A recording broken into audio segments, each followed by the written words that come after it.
Hello, lovely people. Hi, I'm back, and today is the video that I've been not specifically dreading, but I've had a hard time trying to make sure that my message comes across, because this is actually something that's very important to me, and I'm not quite sure how to get it started. It's about the treasures of hope. It's about the wrap that I talked about in the introduction of One Book July. The wrap is basically a action plan that you put together yourself, because you are actually the only person who knows yourself best.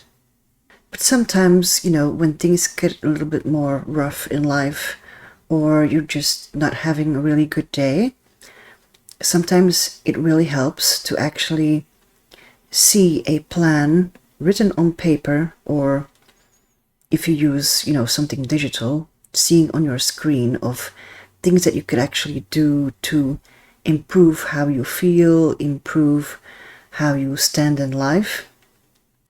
And I think for me, it is something very important to have, especially since I do have quite a lot of anxiety issues.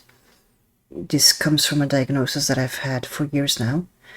Last year, I had an extra diagnosis kind of dropped on me. And to be honest, at times I don't really know how to handle it all. One of the things that I like to do is research a lot of things and try stuff out, record the things that I come across or things I bump against, and try to find a better solution for myself, or something that can make me feel better, which takes quite a bit of brain work. Which is why I use I really love to use thick notebooks, because I would just run out of pages in no time. Journaling and planning is something that's necessary for me to keep the chaos of all these different brain gremlins in check. So with that being said, the wrap can actually be for anyone.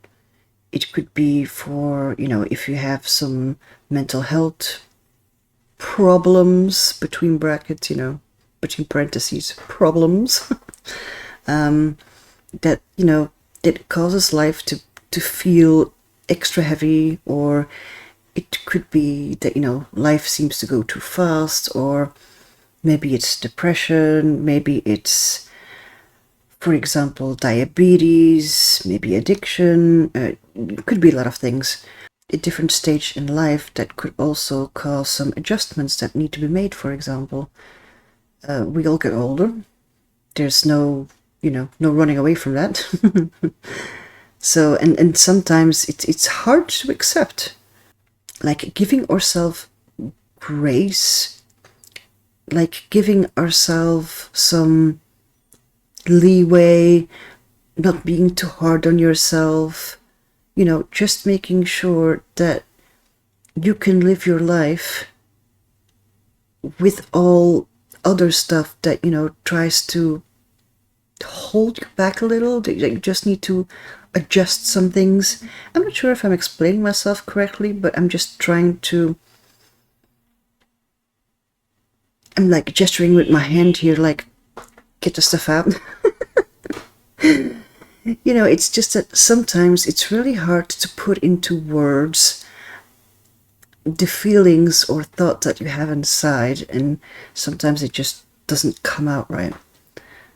But I think, with my explanation, I kind of sort of hopefully explained myself a bit, that basically wrap, the Wellness Recovery Action Plan, can be for anyone. Religion doesn't matter, age doesn't matter, all the stuff doesn't really matter. It's a plan that you can set up for yourself, knowing and keeping in mind your own, your own time frames, timetables, but also your energy levels. Also, for example, any other things you might encounter, like, for example, me going outside is a disaster because everything, as soon as I just open the door downstairs, it's a barrage of noise and impressions, and my brain just can't filter it. So I just literally feel, if I would compare my energy level to that of a battery, I literally see it dropping down. Let's say I woke up with a battery of like, let's say 50%, because my sleep isn't really that good either. And I make myself ready, another 10% goes down. I make sure that I have everything that I need to go outside, which is something that I will explain in one of the things right here. And just, opening the door, peeking my head out, I get almost like assaulted in a way with all sorts of traffic noise, people passing by. Maybe there are, women passing by with strollers and crying babies, and my head has some issues filtering out that sort of noise. Everything that my brain registers seems to be on the same level as everything else. Sometimes that can be quite annoying. I make sure when I'm in conversation with other people that there are no background noises, for example, like music playing on the background or a TV that's on, because those things just, they capture my eye, they capture my hearing, and then it's very hard to focus on what the person is actually saying. Anyway, enough of the rambling. So what I want to say with all this blabbering and stuff is that, the plan, the rep, can be used by anyone who wants to create a positive change in the way they feel or want to increase their enjoyment of life. Yes, there was just one sentence that I managed to turn into into an essay, basically. It's something that you will be able to check every day and kind of see of how you're doing. And by noticing these signs of how you're doing versus, I'm not really doing that great, but then actually seeing it like, oh, okay, so this is going on, this is going on, this is going on. Apparently I'm not doing too well. What do I need to do to make myself feel better? What I'm doing in this journal is I'm going to start brainstorming. These will not be the actual pages I will be referring to in the future. I just want to start the brainstorming and the brain dumping, so I've got all that ready to put it in a more of a neater package. Some people use a notebook for this, other people do it digitally. There's also an app, by the way, that you can use. It's available on Android and on iOS. I think for myself, after seeing so many videos from Book July where people are using binders, I'm going to be putting the actual pretty pages into a Filofax type binder. But for now, let's get started on showing you what I've already done. So I will just open my book here. I'm sorry if my chair is screeching. Well, not really screeching, it's making these really creaky noises. I've got my symbols of appreciation. As you can see, it's not longer so black. Yay! And it's supposed to do some shiny stuff up. Yeah, some things are a bit more shiny than others, but so far it's going really well. I'm gonna put that off to the side for now. So I've started at the back of my book because I really wanted all those pages to be together. And if I would do that where I'm currently right now, if I do any other journaling, those pages would come between it, and was like, yeah, no, I can't handle that right now. I want everything to be together. This is the test page, the back page 400. Yes, I've numbered all the pages. Page 400 is my pen test stuff. I tried a couple of things.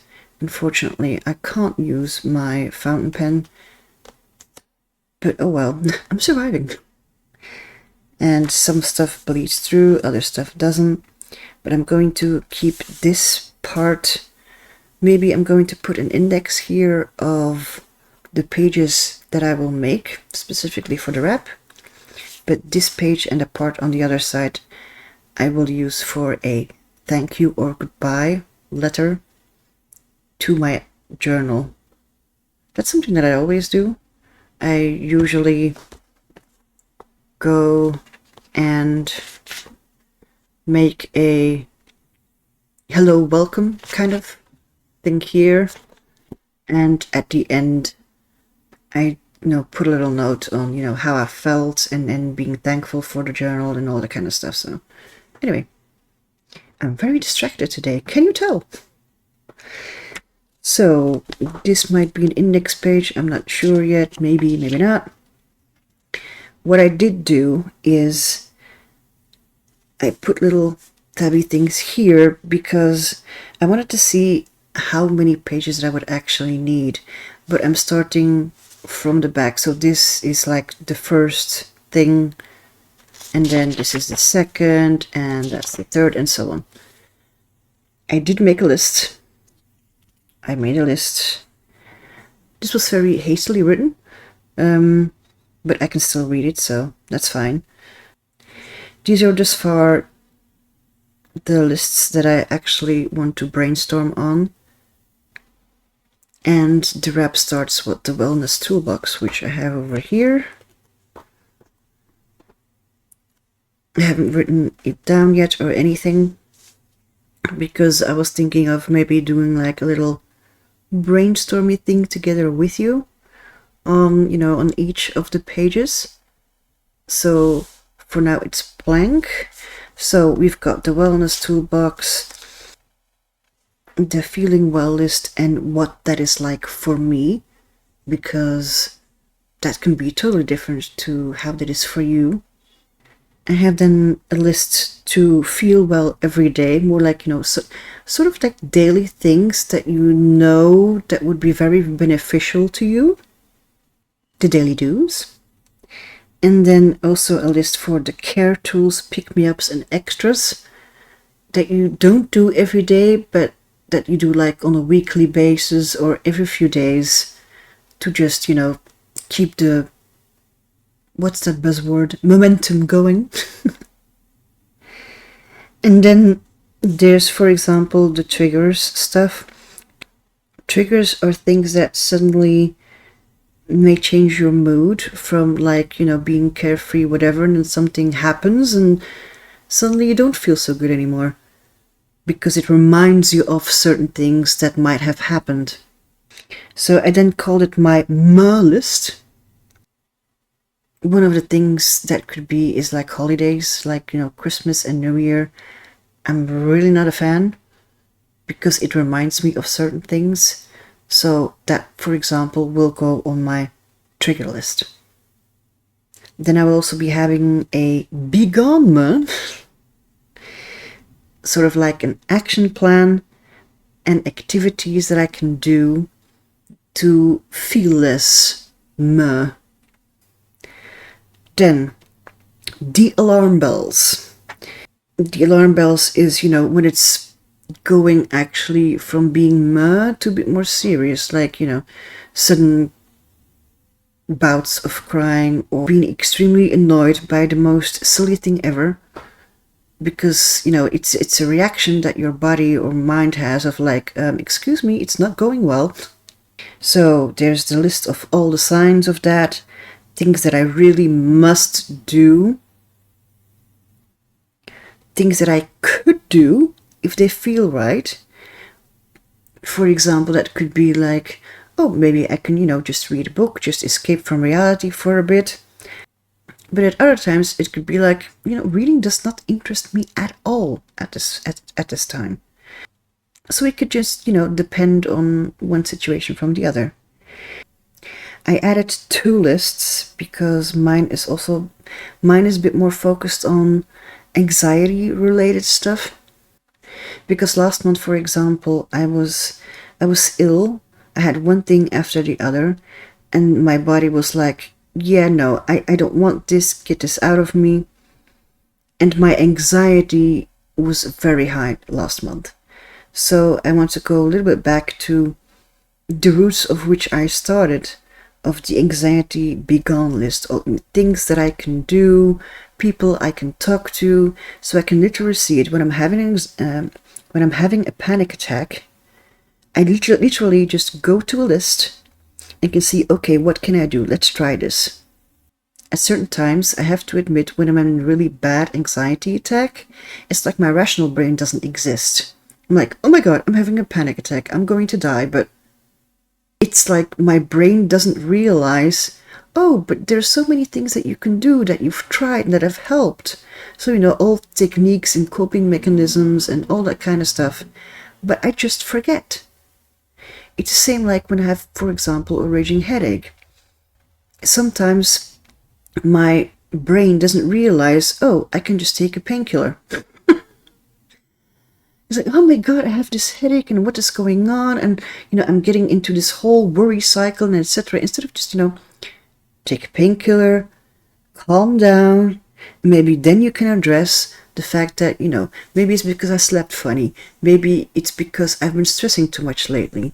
Maybe it's because of, something completely that I haven't really even thought about. And for me, such a list could be very beneficial, so that's why I put that in there.